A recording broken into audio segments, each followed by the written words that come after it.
mas que está crescendo nessa relação. Só que paralelo a isso, eu diria que em uma aparente contradição, além de perceber esse aumento por busca por santidade, eu estou percebendo também um aumento expressivo dos conflitos no meio da igreja. Parece que na mesma proporção que cresce a busca pela santidade e pela face de Deus, cresce também o nível dos conflitos, das batalhas, das guerras.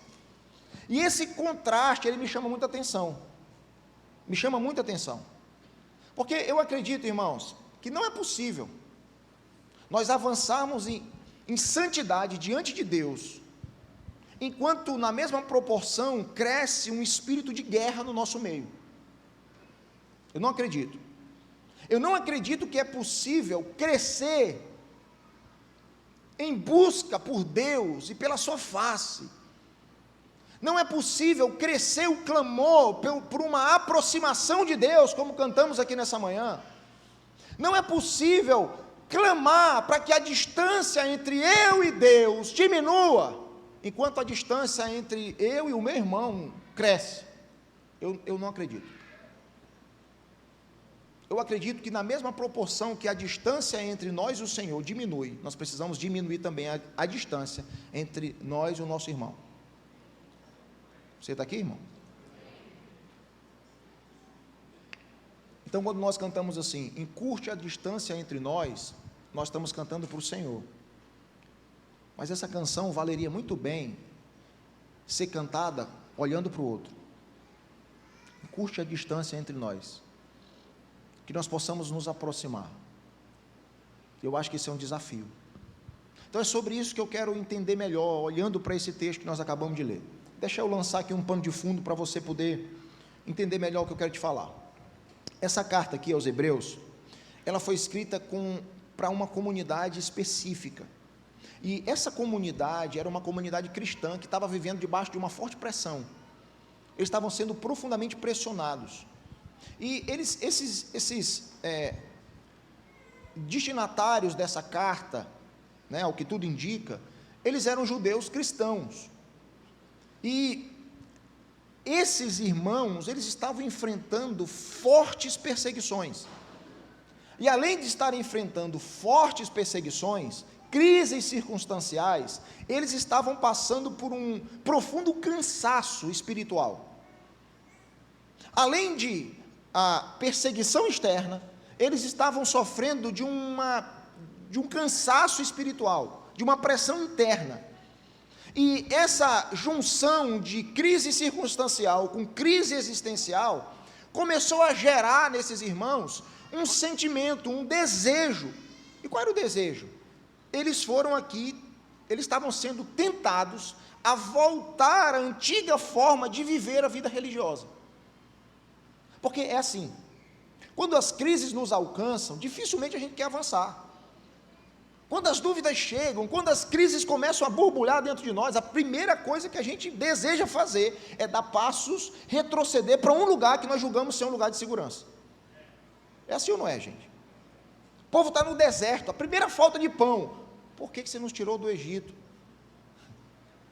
Porque diante das crises, irmão, dificilmente a gente avança. Dificilmente a gente quer avançar. Diante das crises a gente quer recuar e ir para um lugar que nós julgamos ser seguro. Então, é para esse povo que essa carta está sendo direcionada. No capítulo 10, eu queria que você voltasse comigo rapidinho para a gente ler um texto aqui. No versículo 32, o autor fala assim, ó: lembrem-se dos primeiros dias, Hebreus 10, 32. Lembrem-se dos primeiros dias, depois que vocês forem iluminados. Presta atenção, ele está dizendo assim, ó, gente, presta atenção para o começo da caminhada de vocês. Prestem atenção para o coração de vocês dos primeiros dias. Irmão, vamos lá. É só você medir. Como que era teu coração nos primeiros dias? Irmão, nos primeiros dias você não ficava apático como você fica aqui na hora da música, não. Nos primeiros dias você não ficava apático como você fica aqui na hora do culto, doido para terminar, para comprar seu galeto e ir para casa. Nos primeiros dias seu coração não era frio do jeito que ele está aí agora, não. Ele está dizendo assim, gente, lembra do começo, lembra como era lá atrás. quando vocês foram iluminados, quando a luz alcançou o interior de vocês, quando vocês descobriram que vocês não eram essa Coca-Cola toda que vocês achavam que era, não, quando vocês descobriram que foi a graça de Deus que alcançou vocês, e por causa da graça de Deus, vocês conseguiram então avançar. Lembrem-se dos primeiros dias, quando suportaram muita luta e muito sofrimento. Algumas vezes vocês foram expostos publicamente a insultos e tribulações. Em outras ocasiões, fizeram-se solidários com os que assim foram tratados. Verso 34. Vocês se compadeceram dos que estavam na prisão e aceitaram alegremente o confisco dos seus próprios bens, pois sabiam que possuíam bens superiores e permanentes. Cara, ele está mostrando como que o povo vivia no começo. Ele está dizendo assim, gente, olha para como tudo começou, vocês não tinham dificuldade de abrir mão de bens. Ele está falando de coisas materiais. Daquilo que hoje nós queremos guardar, ele está dizendo assim, gente, no começo vocês abriram mão de tudo, porque vocês sabiam onde estava a herança de vocês. Vocês sabiam que o valor não estava naquilo que vocês possuíam de material. O valor era muito superior. Você está aqui, irmão? Verso 35, por isso, não abandonem a confiança que vocês têm, ela será generosamente recompensada. 36, portanto, vocês precisam perseverar, de modo que depois de terem cumprido a vontade de Deus, recebam o que Ele prometeu. Não, nós não vamos receber o que Ele prometeu sem cumprir sua vontade. Nós queremos burlar esse princípio, queremos encontrar um jeito de receber o que Ele prometeu, sem ser necessário cumprir sua vontade, e isso nos leva para um lugar de crise, isso nos leva para um lugar de desânimo, porque nós não estamos cumprindo a vontade de Deus, mas nós queremos botar uma espada no pescoço de Deus e dizer assim, você prometeu, eu determino. Irmão, quem é você para determinar alguma coisa para Deus? Nós não queremos cumprir a vontade de Deus, mas queremos exigir que Deus cumpra a sua promessa. Você está entendendo isso? Não, é depois de cumprir a vontade de Deus. Verso 37, pois em breve, muito em breve, aquele que vem, virá, e não demorará. Preste atenção nisso. O autor aqui está animando o povo, está dizendo assim, gente, olha lá para trás, perseverem, não desanimem, não retrocedam, não voltem para a antiga vida. Então esse aqui é o cenário, esse aqui é o cenário daqueles que receberam essa carta e estavam vivendo. O risco aqui, irmãos, desse povo, não era apenas o sofrimento externo. Esse povo aqui estava diante de um desgaste interno, um desgaste interior. Então, esse desgaste interior, ele poderia muito facilmente levar o povo a um nível de desânimo. Esse desgaste interior poderia levar o povo a um nível de ruptura nas relações. E esse desgaste interior se desanima e isola, retrocede. Irmão, se você desanima e se isola, você não avança, você retrocede. Então ele está dizendo assim, sabe por que vocês estão querendo voltar a viver como vocês viviam antes? Porque vocês começaram a ser desgastados por dentro. E, irmão, ninguém vê desgaste do coração, ninguém vê, porque a sua aparência a princípio não muda. Você pode estar sentado agora ao lado de alguém que está totalmente corrompido por dentro, vestido com a roupa maravilhosa que essa pessoa está do seu lado, porque a aparência não demonstra desgaste do coração. A aparência engana, você sabe disso. Então ele está dizendo assim, vocês estão querendo voltar porque o desgaste no interior de vocês começou a desanimar vocês, e nós queremos tirar os olhos de dentro e jogar para fora. Não é por causa da igreja, não é por causa do marido, não é por causa da esposa, não é por causa do líder, não é por causa a gente sempre quer olhar para fora, e Deus está dizendo assim, não, olhe para dentro, olhe para dentro. Vocês estão sendo desgastados, desanimados, se isolando, rompendo relações, E a consequência disso é, ao invés de avançar, você retrocede. Essa é a fala deles aqui. Então, esse capítulo 12 de Hebreus, e eu quero te animar, depois chegar em casa, mergulhar nele, ou amanhã, sei lá, meditar nesse texto. Esse capítulo 12, ele faz uma exortação pastoral intensa. O autor dessa carta está sendo profundamente pastoral aqui. Você vai ver que, depois dele, no começo do capítulo, apresentar Jesus como o maior exemplo de perseverança, ele interpreta o sofrimento. Olha que coisa fantástica. Se você ler do versículo 1 ao versículo 3 de Hebreus 12, a gente não vai ler, mas você pode ler depois. Do versículo 1 ao versículo 3, você vai ver o autor aqui mostrando o Jesus como exemplo de perseverança. Cara, vocês querem perseverar? Olhem para ele. Depois, a partir do versículo 4, o que ele faz? Ele interpreta o sofrimento, ele interpreta as pressões, as dificuldades, não como sendo algo que veio para destruí-los. Ele interpreta o sofrimento como sendo uma disciplina amorosa de Deus. Cara, que coisa doida isso daqui. Ele está dizendo assim, olha, Deus está disciplinando vocês, mas não como um castigo. Essa disciplina é um cuidado formador de um pai para com um filho. Ele começa a trazer a disciplina, mudar a perspectiva do povo com relação à disciplina. Ele está dizendo assim, olha só, vocês estão sendo disciplinados pelo próprio Deus. O problema aqui não é o diabo, é o próprio Deus que, como um pai amoroso, está usando a disciplina para formar vocês. Nós precisamos entender que a disciplina faz parte do processo formativo. Um pai, ele disciplina o filho que ele ama. Então, irmãos, nem todo sofrimento é ação do diabo. E se for, é por permissão de Deus, porque até o diabo é o diabo de Deus. Você está aqui? Então ele começa a trazer clareza sobre isso.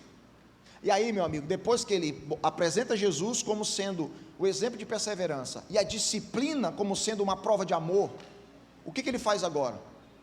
Ele chama a comunidade a dar uma resposta. Ele chama a comunidade a responder ativamente à ação corretiva de Deus. Ele está dizendo assim, olha só, Deus está corrigindo vocês, mas vocês precisam corresponder.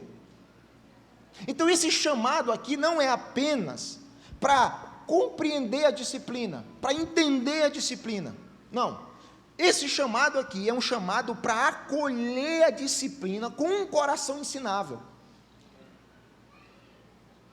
Amém, gente? Para que a disciplina não fique apenas no campo da teoria. Tá, nós sabemos o conceito de disciplina. Tá, mas qual é a resposta que você está dando? A ideia é que essa disciplina não fique só na teoria. Ele está exigindo uma resposta concreta, uma resposta visível. E como que se dá essa resposta? Não é como alguém que estuda um assunto para responder uma prova, irmãos. Essa resposta, você demonstra que de fato você compreendeu o princípio, quando esse princípio começa a modelar a sua vida. Sabe como que você vai demonstrar que você está entendendo o que eu estou falando hoje? Não é quando você lê o que você escreveu, é quando a partir de amanhã você começa a viver isso. Amém? Então ele está dizendo aqui que a correção de Deus, né? Até o versículo 11, a correção de Deus tem um objetivo. E qual é o objetivo dessa correção? É produzir em nós um novo modo de vida, é produzir em nós um novo modo de viver. Irmão, preste atenção nisso, sempre que você é corrigido, é para que você não permaneça o mesmo, é Deus dando para você uma oportunidade de mudança, porque tem áreas da nossa vida que muda com um conselho, mas tem áreas da nossa vida que só muda com a correção. Tem áreas na sua vida que você vai ser conduzido com um cajado, mas tem áreas da vida que precisa de uma vara. Você está entendendo isso? Tem áreas da vida que o cara vai sentar contigo e vai dizer assim, cara, Orlando, essa área aqui, mano, vou te dar um conselho aqui, muda isso aqui. Mas tem áreas, meu irmão, que tem que ser disciplina. Para que haja correção, tem que haver disciplina. Amém? Então, entendido até aqui esse pano de fundo? Então, chega no versículo, no trecho ali de 12 a 14. O versículo 14, que eu pedi para você se atentar, não é aqui, irmãos, ele não surge aqui como uma frase solta. Não, ele não surge aqui como um conselho genérico. Esse versículo 14 que está na sua Bíblia aí do capítulo 12, isso aí, irmãos, é um chamado pastoral, é um chamado comunitário. Preste atenção nisso. Esse chamado está sendo dirigido para um povo que está cansado. Esse chamado de buscar a paz com todos e a santificação, sem a qual ninguém verá a Deus, é um chamado para um povo que está ferido, que está à beira de uma fragmentação espiritual. E essa fragmentação espiritual, ela está ficando evidente. Como que ela está ficando evidente? Em uma fragmentação relacional. Ele está dizendo assim, olha, vocês estão dividindo entre vocês, porque vocês estão divididos dentro de vocês. Vocês estão em guerra fora de vocês, porque vocês estão em guerra dentro de vocês. Essa fragmentação espiritual está ficando evidente. Quando um começa a se separar do outro. Quando um está cheio da razão. Não, eu estou certo, você está errado. Você tem que ficar longe de mim, porque eu sou perfeito, você é pecador. Não, eu não aceito nada que vem de você, porque você é um pecador. A gente estava conversando antes do culto aqui. Irmão Tony lendo um livro, coisa linda. Irmão Tony lendo um livro de um irmão que discipulou o Brasil e o mundo em uma área determinada e caiu. E ele estava me falando, pastor, a guerra que eu tenho para ler esse livro e não vincular a mensagem àquele miserável que caiu. Irmão, é a guerra que todos nós temos. Você acha que a minha esposa me ouvindo aqui agora, ela não é tentada a vincular esse cara que está falando com um cara que tratou ela mal um dia?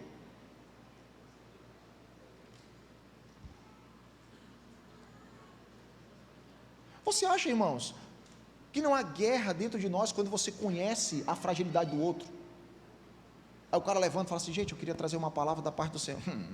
Esse bicho, ó, te conheço, filho. Neguinho, tu é doido, é neguinho, até ontem estava doido, rapaz. Vem falar na minha vida, ó o orgulhozão. Fragmentando o corpo. Você está entendendo isso, irmão? Então preste atenção. O versículo 14 não é uma frase solta. Isso aqui é um chamado pastoral. Foca bastante no destinatário, o povo cansado, um povo ferido, um povo à beira de uma fragmentação relacional, porque já estava sendo fragmentado espiritualmente falando. Aí aqui nós percebemos aqui um princípio muito importante. Ele dá uma orientação. Você está aqui? Amém? Ele dá uma orientação. E ele está dando uma orientação para uma comunidade que está desgastada interiormente falando. Não é? E qual é a orientação? Ele não fala assim, ó, gente, eu sei que vocês estão mal, eu sei que vocês estão divididos dentro, vocês estão fragilizados do lado de dentro. Faz o seguinte, procura um canto para você ficar só. Te isola mesmo, fica sozinho ali, não. A orientação não é o isolamento. Qual é a orientação? É a fuga? Cara, procura um lugar para você, vai embora daqui, é a fuga? Não.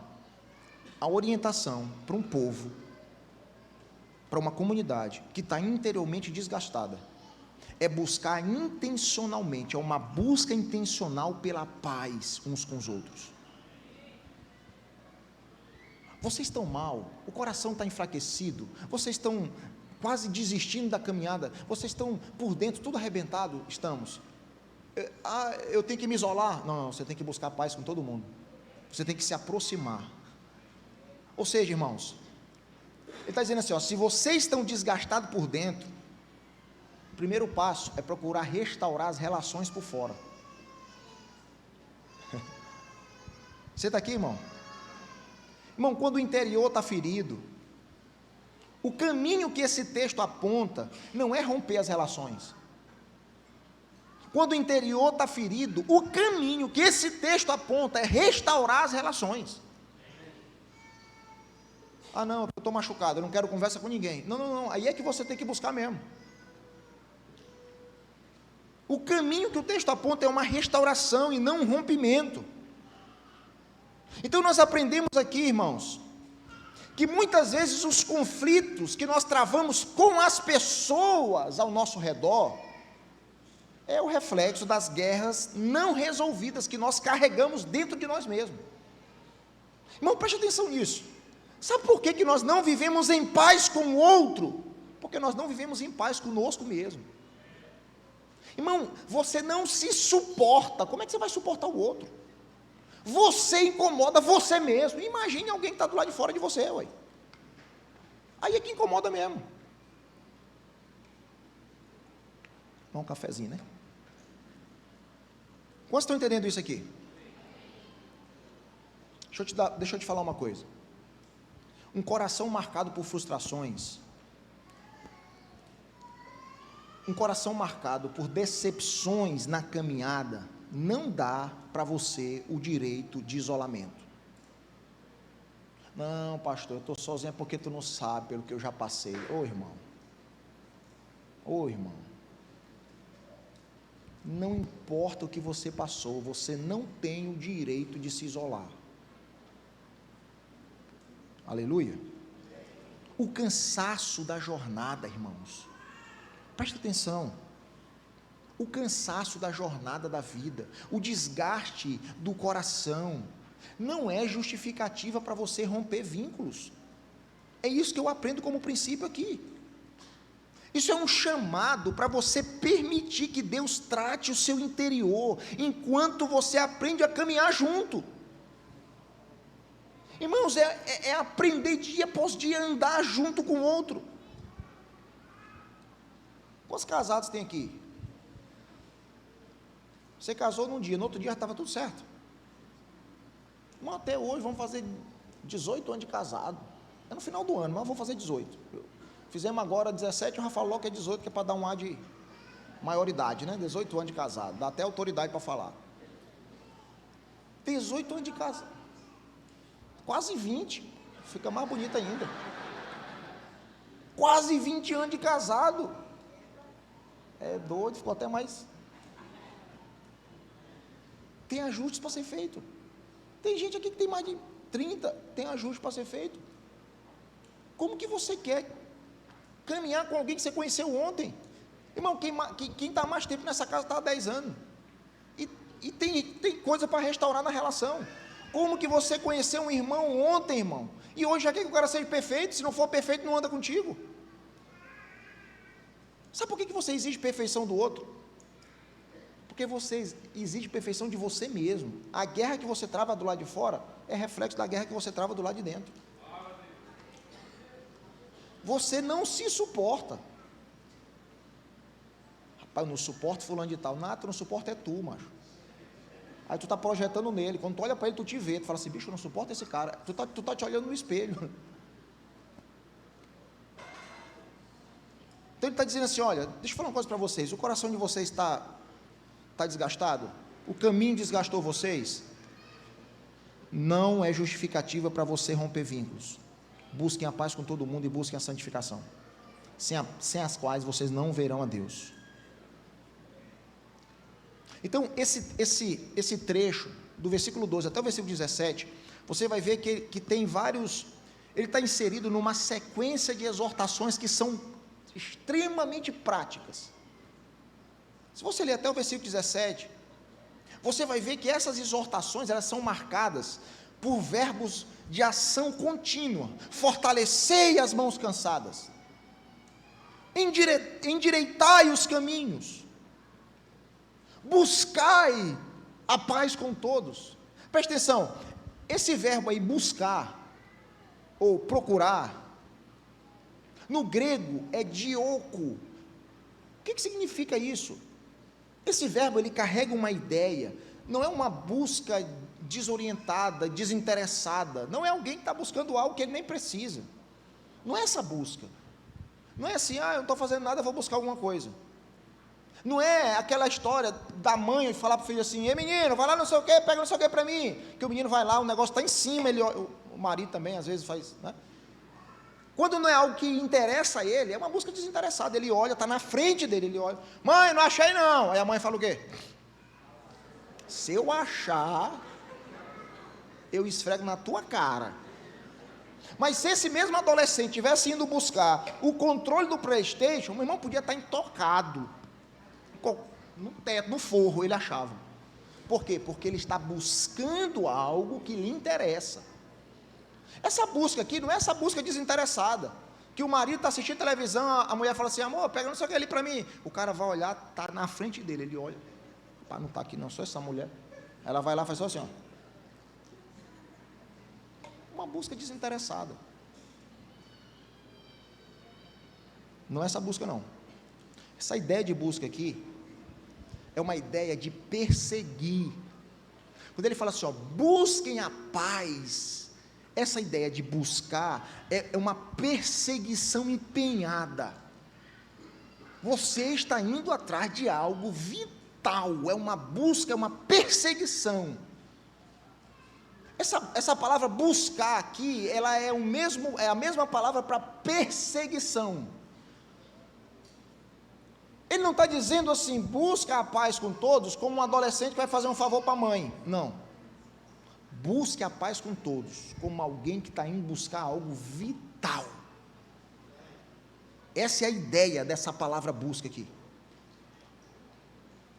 O que nós entendemos com isso, pastor? O que isso tem a ver?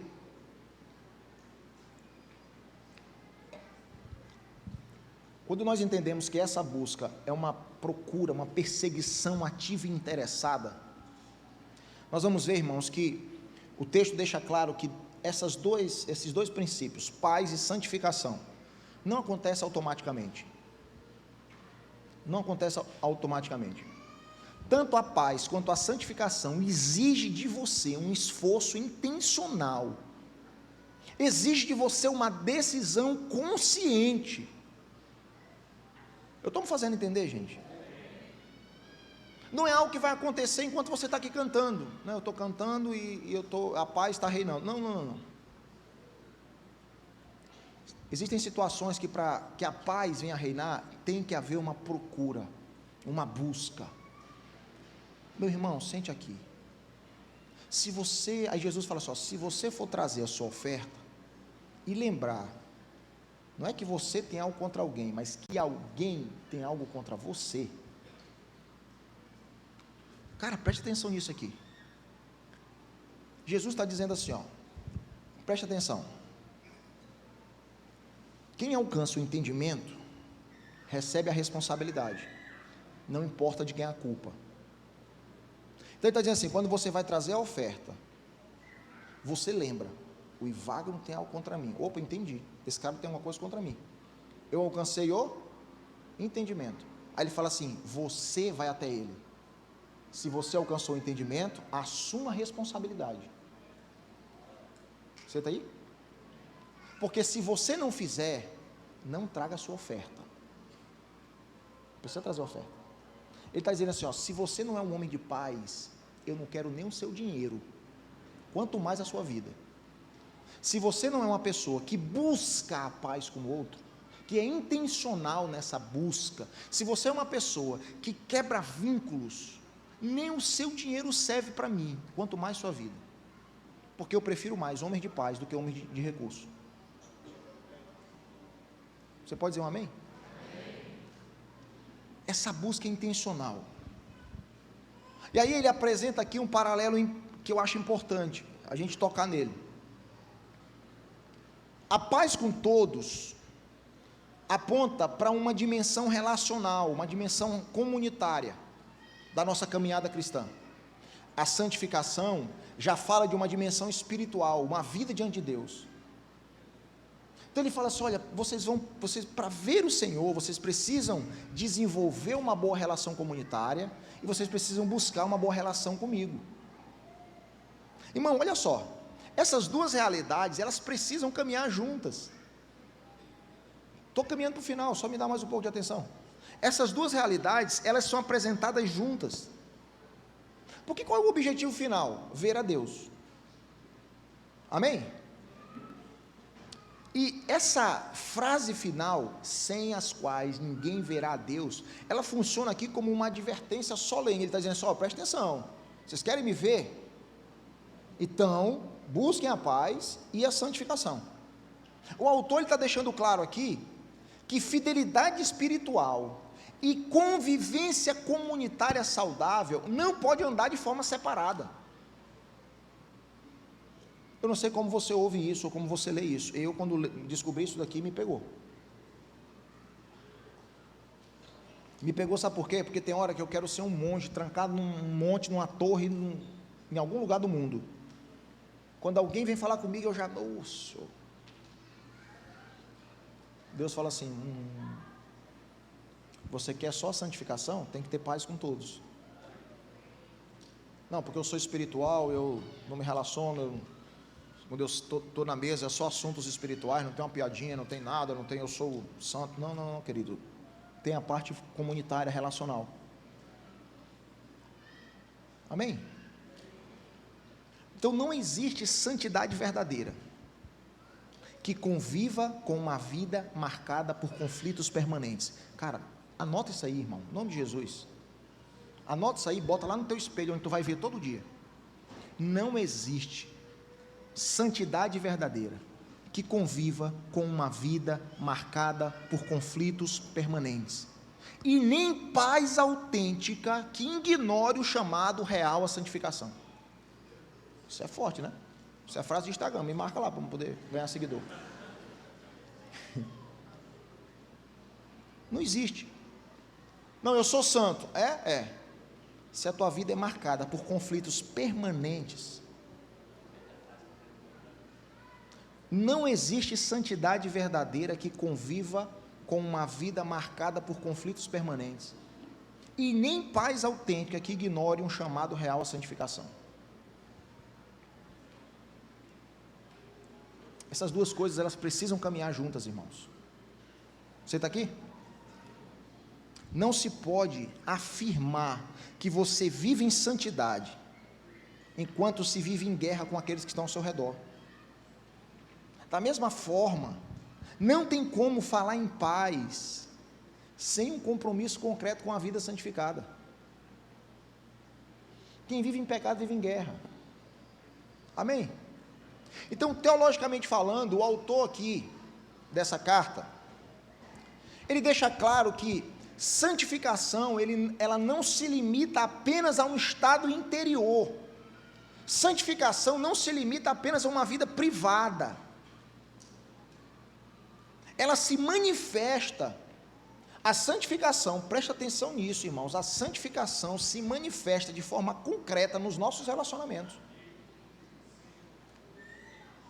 Um homem santo é um homem de paz. Amém, gente? Pastor, qual é a evidência mais clara de um homem santo? É um cara que levanta a mão no culto e chora? É um cara que vive trancado num quarto, num mosteiro, só orando? Não, para mim, a evidência mais clara de santidade não é somente a maneira como nos voltamos para Deus. Para mim, a evidência mais clara de santidade ela se evidencia também na forma como nós nos relacionamos com o nosso irmão. Você está aqui, irmão? Preste atenção nisso. Não há santidade de mãos erguidas para Deus e encolhida para o irmão. Não existe. Não existe santidade de mãos erguidas para Deus, enquanto essas mesmas mãos estão encolhidas para o próximo.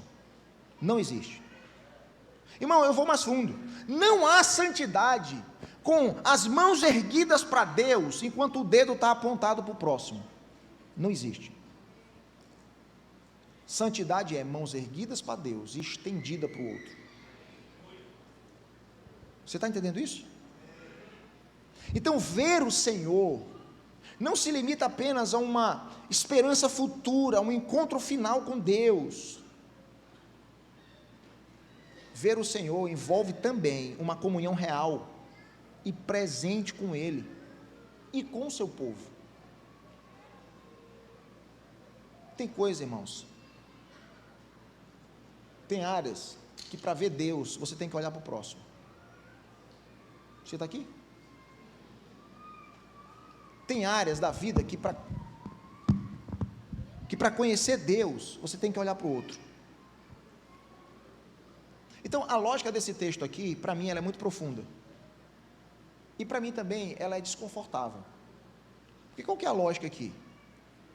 A lógica é, não existe santidade verdadeira que conviva tranquilamente com rupturas deliberadas. Não, eu sou santo. Cara, mas as rupturas nas relações não mexem contigo. Não, então a santidade não é verdadeira. É desconfortável, irmãos. Você está aqui? Ah, não, eu não tenho nada com Orlando, é Orlando que tem comigo. Então é você que tem que ir lá. Ué. Você entendeu? Entendeu? É tu que tem que ir lá. Você está em paz? Estou. Então é quem está em paz que tem que buscar a paz. Se você lembrar que alguém tem algo contra você, não é ele que tem que vir, é você que tem que ir. Aleluia. Essa é a lógica do princípio do texto. Não existe santidade verdadeira que conviva tranquilamente com rupturas deliberadas. Não existe santidade verdadeira que conviva tranquilamente com ressentimentos que são cultivados. Irmão, não existe santidade verdadeira que conviva tranquilamente com indisposição à reconciliação. Não, eu não quero reconciliar. Então você está em pecado. Não existe santidade nisso. É simples assim. Porque, irmãos, onde não há disposição para viver em paz com o irmão, não haverá disposição para viver em santidade com Deus. É simples assim. Você pode chorar, você pode espernear, você pode meter a mão na boca e rasgar a boca. É assim, é o princípio. Amém? Ah, pastor, então, o que é essa paz? É a ausência... Não, essa paz não significa ausência de conflito. O fato de você ter conflitos em casa não significa dizer que você vive dentro de um inferno. A presença dessa paz não é a ausência de conflito. O que é a presença dessa paz? É manter a disposição de permanecer reconciliado.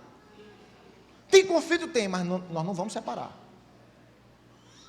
Minha mulher, nos primeiros anos de casada, gostava do negócio de um divórcio. Um dia eu sentei com ela e falei assim: senta aqui. Tem uma opção, morte. Divórcio não tem. Você quer se livrar de mim? Me mata. Acabou. Pronto. Resolvido o nosso conflito de divórcio. Eu não quero morrer, tu quer? Não, então bora acabar com isso, bora reconciliar. Acabou, irmão. Não existe a opção da separação. Ou é morte, ou... Se um casal chegar para mim, pastor, eu queria separar, quer? Ajoelha aqui, Senhor, pode matar os dois. Pronto. Porque o voto é até que a morte nos separe. Então, você que está pensando em separar e venha conversar comigo para tentar me convencer, nem vem, irmão. Nem vem que minha oração vai ser para você morrer. Amém? Não tem como se manter. Então, preste atenção nisso aqui, ó. Sabe o que é santificação, irmão? Santificação, ele é o fruto de um coração que é moldado por uma disciplina amorosa do próprio Pai. É o Pai formando dentro de você um coração, o seu coração. E essa disciplina, se necessário for, ela nos corrige, mas ela não nos corrige para nos afastar. Você está disciplina, vai? Não, você está disciplina, meu filho, vem. Porque é o pecado que te distancia, não é a disciplina traz você de volta. Amém, irmãos? A disciplina, o propósito dela não é te empurrar para longe, é alinhar você ao propósito de novo. Então aqui o autor constrói esse raciocínio que para mim é muito claro. A disciplina precisa modelar a nossa maneira correta de viver. Amém? E aí ele fala assim, ó, o resultado desse ajuste é um esforço consciente para viver em paz com todos e para crescer em santidade diante de Deus. Então, irmãos, pensando de forma pastoral, esse texto, ele nos confronta com uma verdade muito simples, mas ao mesmo tempo muito exigente. Que verdade é essa? Cansaço não é desculpa para desalinhar a vida. Cara, pastor, é porque eu estou cansado. Irmão, eu conheço gente que está totalmente fora do caminho, mas que o primeiro passo começou porque ele estava cansado. Quem está cansado negocia princípios e valores de forma muito fácil. Para quem está cansado, o princípio que é importante se torna descartável. Lembra de Esaú? O cara tem a primogenitura. Qual era o problema? É porque ele estava cansado. E por estar cansado, ele negociou valores. Você quer? Você tem o que eu quero, eu tenho o que tu quer. Vamos negociar. Então, cansaço não é desculpa para você desalinhar a vida. Irmão, fraqueza não significa, não justifica você continuar em caminhos tortuosos. Não, pastor, eu estou em pecado porque eu sou fraco. Irmão, mais fraco do que eu não existe. Irmão Antônio foi falar comigo ali, pastor, cara, como é que faz? Tem livro que é difícil demais para eu entender. Eu falei, irmão Antônio, o senhor não é mais burro do que eu, não. Você consegue entender, não faz assim? Se eu entendo o que eu estou lendo, o senhor vai entender também. Se o senhor for mais burro do que eu, larga a leitura de mão. Irmão, é uma fraqueza, mas uma fraqueza não é desculpa para abandonar o princípio. Não, pastor, cara, você adulterou. Não, é porque eu tenho uma fraqueza, que eu não posso ver uma mulher. Fura os teus olhos, varão. Agora, porque tu não pode ver uma mulher, tu vai viver traindo tua mulher? Você não pode ver uma mulher, olha para a sua. Olha para a mulher dos outros. Você está entendendo isso, irmão? Fraqueza não justifica continuar nos caminhos tortos. Rapaz, porque eu não posso ver uma bebida que eu bebo, eu não posso ver um cigarro que eu fumo, eu não posso ver um pecado que eu cometo. Aí você vai confrontar, não é porque eu sou fraco. Não, irmão, é porque tu é mau caráter, tem nada a ver com fraqueza. E tu está te escondendo atrás da tua fraqueza. Irmão, desgaste interno não é desculpa para romper relacionamentos. Não é desculpa. Então, a disciplina, a correção aqui, não vem para destruir, vem para nos capacitar a continuar andando. E o melhor, andando acompanhado. Andando acompanhado. Então, quem rejeita a correção se perde no caminho. Aceitar o ajuste, irmãos, é avançar em direção ao encontro com o Senhor. Então vamos lá, para a gente terminar agora de verdade. Buscar a paz com todos não é um detalhe opcional na vida cristã. Não é opcional. Buscar a paz com todos é o ponto de partida para quem deseja trilhar o caminho da santificação. Ah não, eu não quero trilhar o caminho da santificação. Ok, pode viver em guerra. Não, mas eu quero viver em santidade diante de Deus. O primeiro passo é buscar a paz com todos. Porque quem se acomoda em uma vida marcada pelo pecado, inevitavelmente vai viver em conflito. Mas quem deseja andar em santidade, irmão, precisa de verdade assumir de forma consciente um compromisso com a busca pela paz com os outros. E sabe o que é mais importante nesse texto para mim? É que essa não é uma paz seletiva. Não busque a paz com quem você acha legal.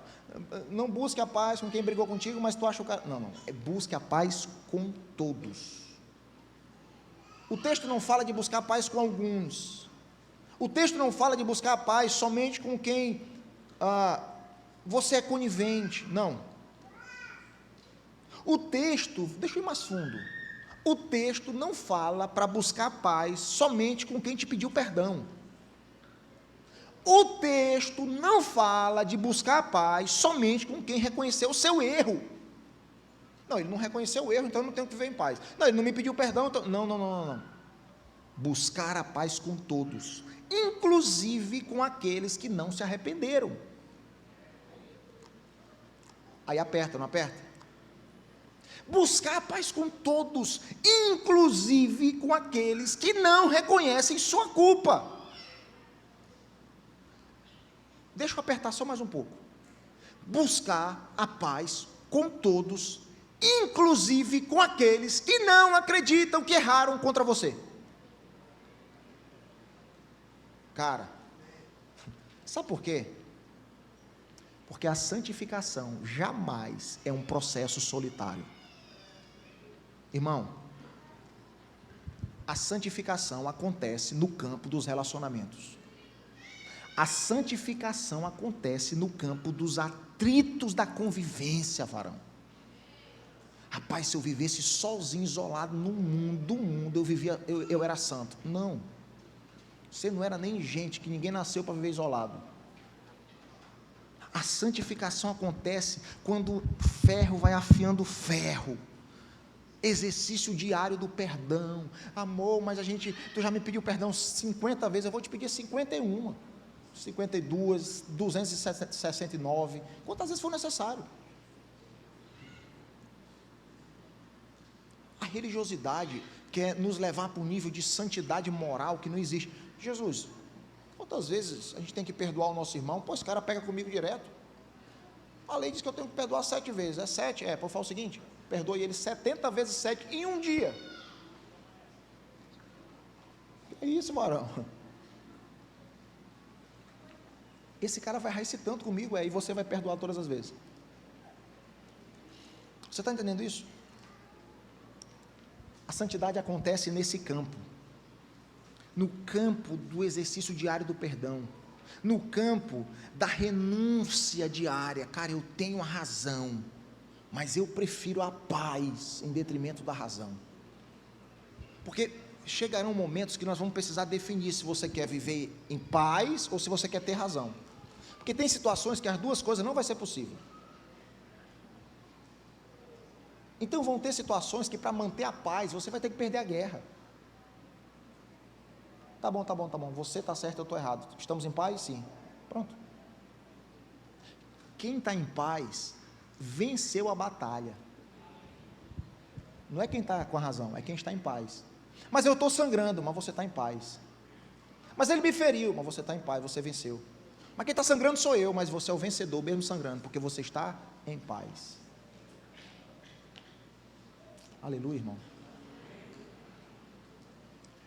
Eu falo a mesma coisa há 10 anos nessa casa.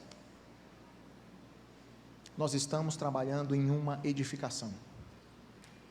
E essa edificação, ela precisa ser feita por homens de paz.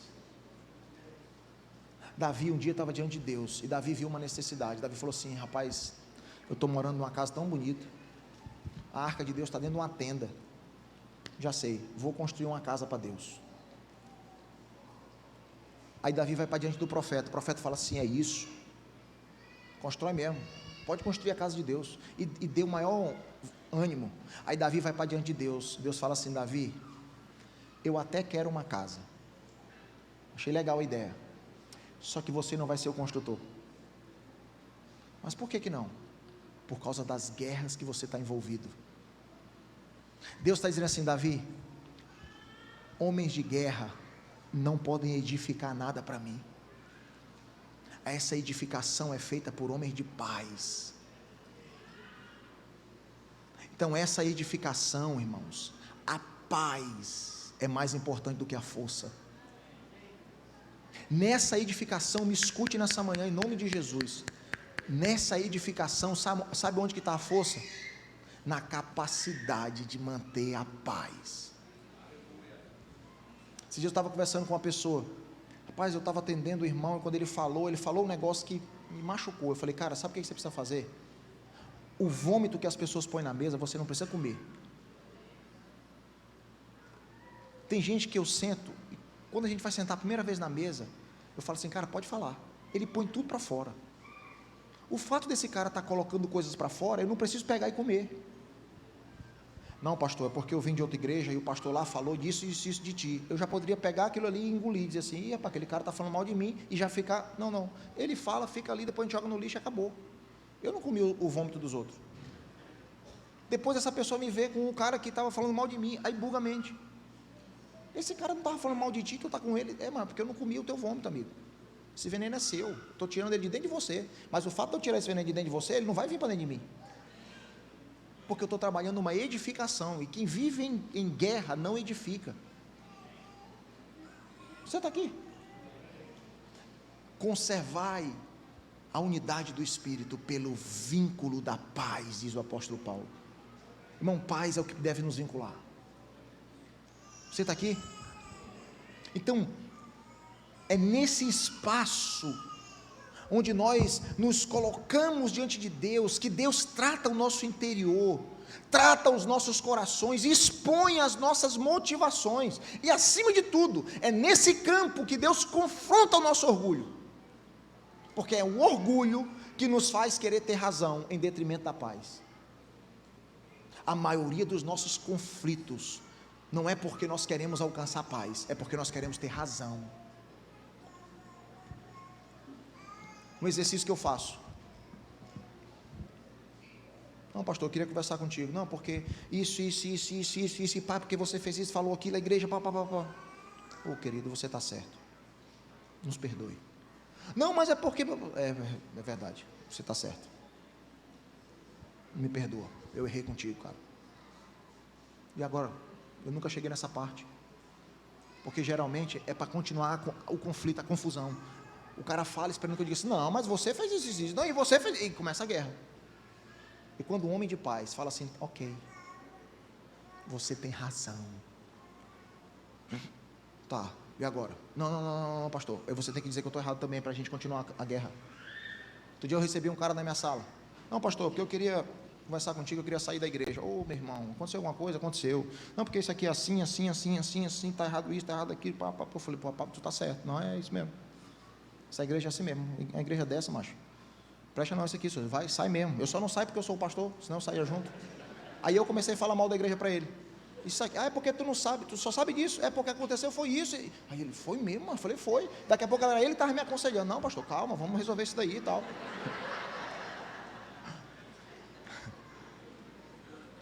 Nós não queremos paz, nós só queremos razão. Dá razão para quem quer razão e fica com a paz, irmão. Acaba os conflitos. Deixa eu te falar uma coisa: ninguém se santifica isolado. Não, eu estou me isolando porque aconteceu uma situação que me feriu, eu vou me isolar para me preservar. Não, você está se isolando para se expor. Sai do meio da manada e fica só. O inimigo vai olhar e vai dizer: vixe, ali tem muito. Eu matei um, está sozinho ali, ó, peraí. Então, derrubei. Acabou. Você se acha tão bom que você acha que tem que sair do meio do povo. Irmão, a gente santifica no meio da relação. Ninguém se santifica isolado, ninguém se isola para santificar. Deixa eu te falar uma coisa: muitas vezes, aquele irmão que você acredita que está te ferindo, esse cara é na verdade um instrumento de Deus, no seu processo de santificação. Aleluia. O que você enxerga como um problema, pode ser exatamente a oportunidade que Deus está te dando, para tratar seu coração. Aquele conflito, aquilo que você vê como conflito, é uma oportunidade de santificação. O irmão que você acha que está te maltratando, ele está sendo instrumento de Deus para te santificar. Por isso o primeiro chamado no texto é relacional: buscai a paz com todos. Amém? Então não haverá, irmãos, não haverá um avanço real em santificação enquanto pendências permanecem abertas. O Charles falou aqui nas primícias. Esses dias estava conversando com o Nilson Júnior, um homem de Deus, que tem uma palavra muito forte, falou a mesma coisa. Esse é um ano. Irmão, profetas estão se levantando no Brasil, tendo a mesma visão. O ano que vem, 2027, será um ano de derramar de Deus sobre a nação brasileira. Mas o ano de 2026 é um ano de resolver pendências. Resolver pendências, porque não haverá avanço real em santificação enquanto pendências permanecerem abertas. Sabe por quê? Porque a ausência de paz revela uma espiritualidade fragmentada.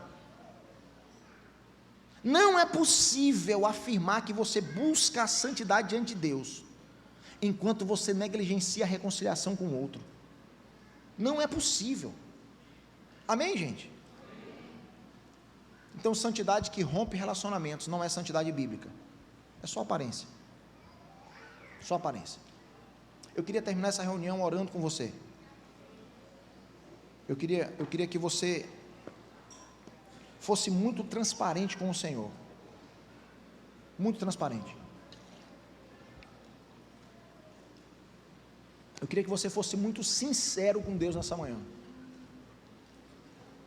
E você se colocasse diante dele, dizendo: Senhor, eu reconheço que eu tenho pendências para resolver, e eu reconheço também que eu sozinho não posso, não consigo, eu não consigo. Eu queria que você se colocasse diante do Senhor agora, clamando a Deus por força, por graça, por favor, para resolver as pendências que você tem abertas. Vamos lá? Tenta não se distrair agora. Fecha os teus olhos. Fecha os teus olhos e se coloque diante do Senhor. O caminho de restauração começa do lado de dentro, irmãos. Uma disposição do coração. Uma disposição no coração de ajustar as coisas. O primeiro passo é Deus encontrar em você disposição. Senhor, eu só quero ter disposição. Talvez eu não vá fazer isso agora, talvez eu não vá fazer isso amanhã, mas encontra em mim disposição. Disposição.